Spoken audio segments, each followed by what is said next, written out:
ఈ వీడియోలో మనం భగవద్గీత అధ్యాయము 2 శ్లోకము 58ను పరిశీలిద్దాం. స్థిరమైన ప్రజ్ఞ కలవాని లక్షణాల గురించి అర్జునుడి ప్రశ్నకు సమాధానంగా శ్రీకృష్ణుడు ఈ ముఖ్యమైన ఉపమానాన్ని వివరిస్తున్నాడు. మొదటగా ఈ పవిత్ర శ్లోకాన్ని భక్తితో విందాం. యదా సంహరతే చాయం కూర్మోంగానివ సర్వశః ఇంద్రియాణింద్రియార్థేభ్యః తస్య ప్రజ్ఞా ప్రతిష్ఠితా. ఈ శ్లోకం అర్థమేమిటంటే, తాబేలు ఎలాగైతే తన అవయవాలన్నింటినీ అన్ని వైపుల నుండి తన కవచంలోకి సులభంగా ముడుచుకుంటుందో, అదేవిధంగా ఒక యోగి లేదా జ్ఞాని తన ఇంద్రియాలను ఇంద్రియ సుఖాల నుండి పూర్తిగా ఉపసంహరించుకుంటాడు. అలా చెయ్యగలిగినప్పుడు అతని జ్ఞానం లేదా ప్రజ్ఞ స్థిరంగా నిశ్చలంగా ఉంటుంది. ఇక్కడ ఇంద్రియ నిగ్రహమంటే వాటిని అణచివేయడం కాదు, వాటిని మన అదుపులో ఉంచుకోవడం.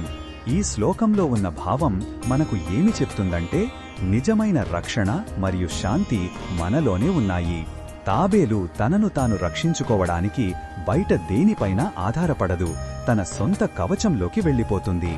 అలాగే మనశ్శాంతి కోసం మనం బాహ్య వస్తువుల మీద ఆధారపడకుండా మన ఇంద్రియాలను మన అదుపులో ఉంచుకోవాలి. ఇది అంతర్గత శక్తి, స్వీయ నియంత్రణ మరియు ఆత్మస్థైర్యం యొక్క ప్రాముఖ్యతను తెలియజేస్తుంది. ఈ బోధనను మన దైనందిన జీవితంలో ఎలా ఉపయోగించుకోవచ్చు అంటే, మన చుట్టూ ఉన్న ప్రపంచం ఎన్నో ఆకర్షణలతో నిండి ఉంది. అనవసరమైన విషయాలు, సామాజిక మాధ్యమాల గోల, ఇతరుల విమర్శలు మన మనసును చలింపజేస్తాయి. ఆ సమయంలో తాబేలులా మన ఇంద్రియాలను ఆ విషయాల నుండి వెనక్కి తీసుకోవాలి. పనిమీద శ్రద్ధ పెట్టడం, అనవసర వాదనలకు దూరంగా ఉండటం, మనసును ప్రశాంతంగా ఉంచుకోవడం వంటివి సాధన చెయ్యాలి.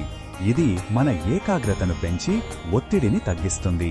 మరిన్ని భగవద్గీత శ్లోకాల అర్థాన్ని తెలుసుకోవాలంటే మా తదుపరి వీడియోలను తప్పకుండా చూడండి.